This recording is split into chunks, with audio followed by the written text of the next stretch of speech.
Folks, we've got to be about America. We've got to be about a group, a nation of people that care for our freedoms that we fight for. But we also must be about a country that cares about our neighbor, both on our left and our right, and our front and our back. It gives me great honor today. We have a treasurer also here in Lubbock, Texas, a black gentleman, 3 doctorate degrees, gives his time and energy to people in East Lubbock through the Boys and Girls Club.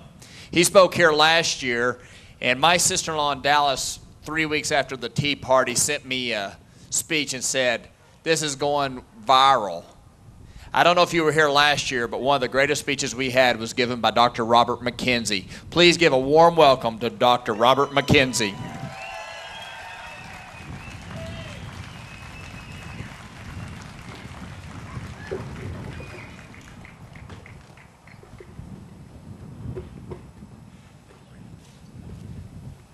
Good morning.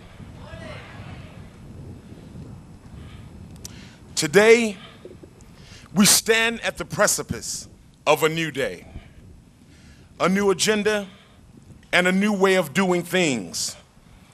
Unless we morph or change ourselves as a Republican Party, as a conservative party, then we will continue to scream from the outside while the other party of power strips this nation of its values, its belief, and voting strength that God gave us over 200 years ago.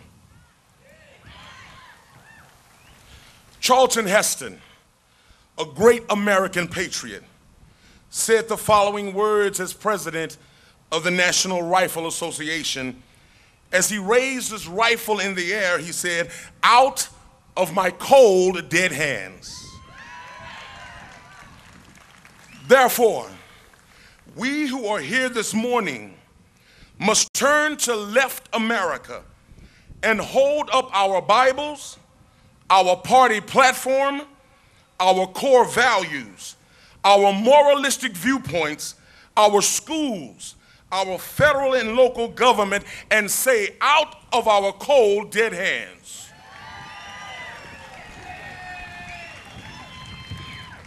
After today, we can no longer afford to be a party that's divided, but a party that is united. We can no longer afford to attack each other, but attack the core problems that are destroying our government and our culture.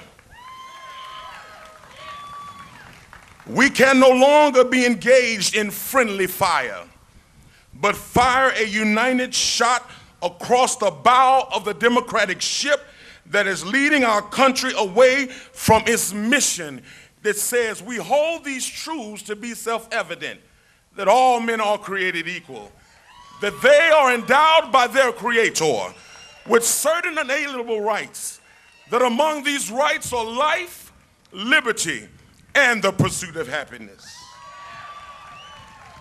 In order for us to take back our government, take back our failing schools, take back our struggling culture, we must then find common ground.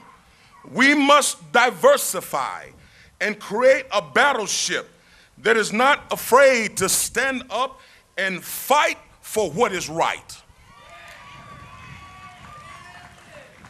As a party, we can no longer afford to sit in our ivory towers and not venture into areas that we have never treaded before. We must bring in people of all hues and stand on the outside that are conservative, but they think that we don't want them, and we must extend an olive branch to diversify our common purpose.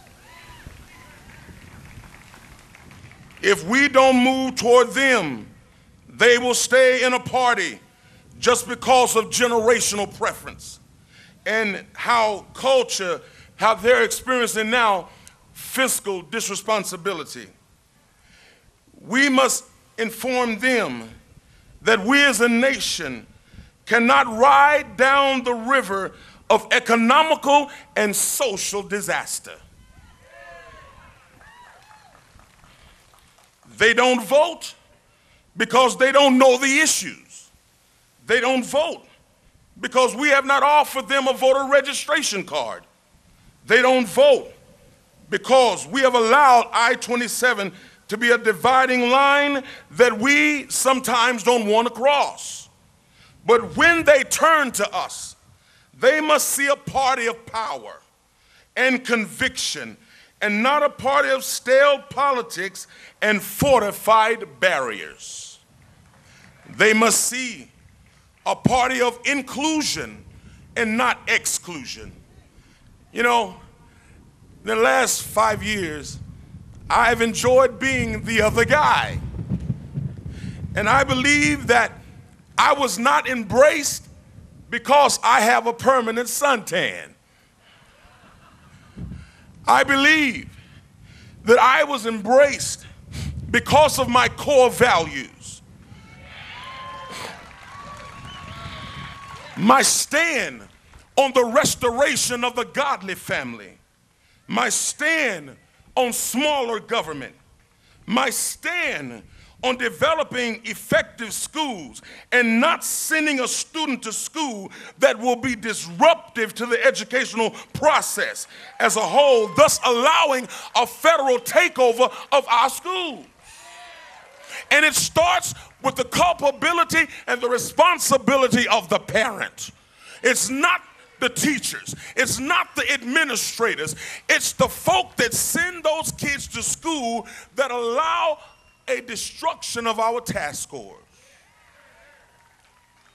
But why should they come when they see us divided as a party?